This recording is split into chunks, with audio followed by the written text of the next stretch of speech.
At my anniversary dinner, my son's wife took my plate. "You don't need dessert, you're big enough already," she said. I just smiled. Her cruelty was about to seal her fate in a way she never saw coming. You don't want to miss the stunning final confrontation of this epic story. The restaurant was called The Golden Spoon. It was my daughter-in-law Sabine's pride and joy, a monument to her ambition. The decor was aggressively modern, all sharp angles and muted grays, a world away from the warm, comfortable life I had built with my late husband, Richard. We were there to mark what would have been our 40th wedding anniversary.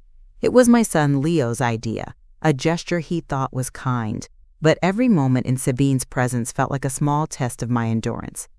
The evening air was thick, with the scent of truffle oil and Sabine's expensive perfume. I had watched her glide between tables, her smile as brittle as spun sugar, accepting compliments on her success.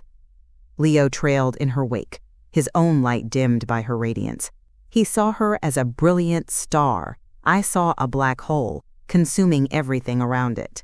The meal was an ordeal of polite conversation and veiled insults. Sabine commented on my dress, a simple but elegant garment Richard had loved, calling it adorably vintage. She talked loudly about their expansion plans, their upcoming vacation to Monaco, a life so grand it had no room for a quiet widow.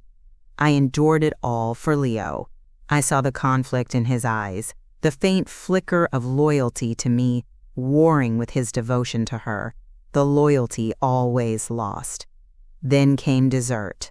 The waiter placed a small, perfect slice of chocolate lava cake in front of me, a complimentary gesture from the kitchen for the mother of the owner. Before I could even pick up my fork, Sabine's hand shot out and snatched the plate away. Her voice was bright and loud enough for the nearby tables to hear. "You don't need dessert, Miriam. You're big enough already." A few people tittered nervously. Leo's face flushed a deep red, but he said nothing. He just stared at his own empty plate. In that moment, the entire restaurant seemed to fall silent, every eye on me, the humiliated old woman. I felt the heat rise in my cheeks, a burning shame that was quickly extinguished by a sudden, glacial calm. I looked at Sabine, at her smug, triumphant face.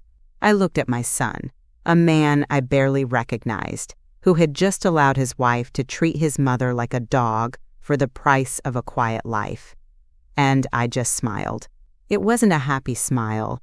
It was a smile of finality, a smile that held the weight of a decision made after 1,000 smaller cuts. She thought she had taken a piece of cake. She had no idea she had just handed me the keys to her destruction.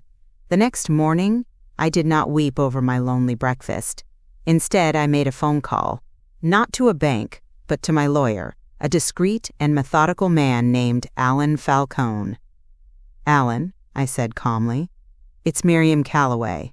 I'd like you to proceed with the Northwood Holdings matter, immediately." There was a brief pause on the line. "Are you certain, Miriam?" he asked, his voice steady. "The terms are quite aggressive." "I've never been more certain in my life, Alan," I replied. "Proceed." The line went dead. The wheels were now in motion. Northwood Holdings was my secret. It was Richard's final gift to me, a masterpiece of legal and financial foresight. When Leo had first brought Sabine home, Richard had seen her for exactly what she was. "She has a hunger, Miriam," he told me one night, "but it's for things, not for life. Be careful." When she and Leo came to us 5 years ago asking for a substantial loan to start their dream restaurant, Richard had refused. Instead, he proposed something else. He created Northwood Holdings, a silent investment firm with a single director, me. Through this entity, we didn't give them a loan. We made a venture capital investment. We purchased the property and funded the entire enterprise. In return, Northwood Holdings owned everything, leasing it back to Sabine and Leo's operating company for £1 a year, contingent on them meeting the stringent terms of our agreement. It was a long, complex document that Sabine, in her arrogance, had barely skimmed, eager to get to the money. Leo, trusting her completely, hadn't read it at all. The agreement was a leash, designed by my brilliant husband to give them the chance to succeed, but to protect his legacy and his family from Sabine's avarice if she failed the test of character.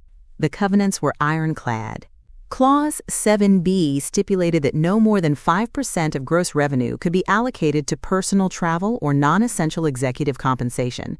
Their trip to Monaco was a flagrant violation. Clause 11d required meticulous, transparent quarterly financial reporting. The vague, glossy summaries Sabine sent were a joke. But the most important was Clause 15a, the reputational integrity clause. It stated that any action by the principal operators that brought the establishment or its primary stakeholders into public disrepute would trigger an immediate default. By humiliating me, a director of the holding company that owned her entire world, in the very establishment she was meant to protect, Sabine had personally handed me the loaded gun. 3 days later, a courier on a motorcycle delivered a stiff, cream-colored envelope to the Golden Spoon. I imagined the scene perfectly. Sabine would have been directing the lunch service, her voice sharp. She would have taken the envelope with an annoyed flick of her wrist, thinking it was from a supplier. Then she would have seen the letterhead, Finch, Abernathy, and Lowe. Her annoyance would curdle into confusion, then alarm. The letter didn't mention foreclosure. It was colder, more clinical. It was a formal notice of multiple covenant breaches and a summons to an immediate remediation meeting at the law firm's downtown office. The meeting was scheduled for the following afternoon. I knew Sabine's first reaction would be defiance. "It's a shakedown," I could almost hear her telling Leo. "Some faceless corporation trying to muscle in on our success. Don't worry, I'll handle them." Leo would have been worried. He would have felt a deep, cold knot of dread in his stomach, a feeling he wouldn't have been able to name. But as always, he would have deferred to Sabine's iron will. The next afternoon, I was seated in the main boardroom on the 40th floor of Allen's law firm. The room was a cathedral of glass and steel, overlooking the entire city. I was not dressed as the dowdy mother-in-law. I wore a tailored navy blue suit. My hair was styled perfectly, and on my lapel, I wore a simple pin, a silver spoon, a quiet tribute to Richard. I was the very picture of a corporate director. When the door opened and Leo and Sabine walked in, their journey across the plush carpet was a slow march of dawning horror. They saw Alan Falcone at the end of the long table, and then they saw me, sitting in the chairperson's seat, a file open before me. Sabine stopped dead. The color drained from her face, leaving a mask of chalky foundation. Leo just stared, his mouth slightly agape, looking from me to Alan and back again, the pieces of a puzzle he never knew existed, clicking into place with sickening speed. "Mom?" he whispered, his voice cracking. "What? What is this?" Sabine found her voice first, a shrill, sharp weapon. "What is the meaning of this? Is this some kind of sick joke, Miriam?" I didn't answer. I simply looked at Alan. He gestured to the 2 empty chairs opposite me. "Please, sit. We have much to discuss." They sat down stiffly, like unwilling puppets. Alan began, his voice calm and devastating.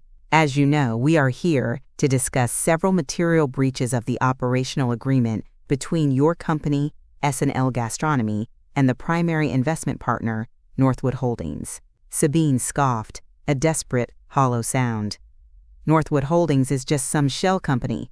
I want to speak to whoever is in charge." I leaned forward slightly, placing my hands flat on the table. "You are speaking to her," I said, my voice even and quiet. "I am the sole director of Northwood Holdings. I have been since its inception. The Golden Spoon is not your restaurant, Sabine. It is my asset." Leo made a small, strangled noise. He looked as if he had been punched. Sabine's eyes darted around the room, looking for an escape that wasn't there. "That's not possible," she stammered. Alan slid a copy of the original agreement across the table. "If you had read the incorporation documents you signed, you would have seen that Mrs. Calloway's name is on every page." Now, to the matter of the breaches. For the next 20 minutes, Alan systematically dismantled their lives. He presented bank statements showing the funds funneled for the Monaco vacation. He produced the shoddy, incomplete financial reports she had submitted. And then he came to the final point. Clause 15A, the reputational integrity clause, he said, looking directly at Sabine. "It is the position of Northwood Holdings that on the evening of your 40th wedding anniversary, you, Ms. Dubois, engaged in an act of public humiliation directed at a principal of this firm. This act, witnessed by numerous patrons, constitutes a grievous and irreparable breach of contract. Sabine's composure finally shattered. The arrogance was gone, replaced by raw, panicked desperation. "It was a joke. It was a piece of cake." "You can't take my restaurant away from me over a piece of cake." "It was never about the cake," I said, finally looking her directly in the eye. "It was about respect. It was about decency. It was about you spitting on the memory of the man who gave you this opportunity." I turned to my son. "And you, Leo, you stood there, and you let her. Richard built a world for us, for you. He did this not to trap you, but to see if you could build something real. To see if you could become a man of character, and you let her tear it all down." Tears were streaming down Leo's face now. He looked at me, his eyes pleading. "Mom, I'm so sorry. Please don't do this." The apology came years too late. "The decision is not emotional," I said, my voice hardening. "It is contractual. Northwood Holdings is exercising its right as stipulated in the agreement. We are terminating the lease and seizing the asset, effective immediately. The locks have already been changed. A management team is on site." Sabine let out a wild, animalistic cry. "You can't. I built it. It's mine." Alan slid one last document across the table. It was a summary of the debts her operating company had accrued, debts which, without the restaurant's income, were now her and Leo's personal liability. "On the contrary," Alan said coolly, "all you have built is a mountain of debt. The asset was never yours to begin with." They were escorted out by security. The last I saw of them, Sabine was screaming at Leo in the hallway, her mask of sophistication completely gone, revealing the ugly, grasping thing she had always been. Leo just stood there, broken. A week later, the sign for The Golden Spoon was taken down. I spent the next month working with a new team, cleansing the space of Sabine's cold aesthetic. We brought in warm woods, comfortable chairs, and soft lighting. We created a menu based on the food Richard and I had loved to cook together. 2 months after the foreclosure, we reopened. The new sign glowed warmly in the evening light. It read, "Miriam's Table." Leo called me once a few weeks after. He was working a menial job trying to pay down their debts. He begged me for another chance. I told him that forgiveness was a long road, and he had only just taken the first step. I didn't do it out of revenge. I did it because my husband taught me that some things are more important than money: dignity, respect, and the quiet, unshakable strength to protect the life you've built. That night, I sat at a corner table in my restaurant, a place now filled with warmth and quiet laughter. The chef brought me a slice of chocolate lava cake. I picked up my fork, and this time I enjoyed every single bite.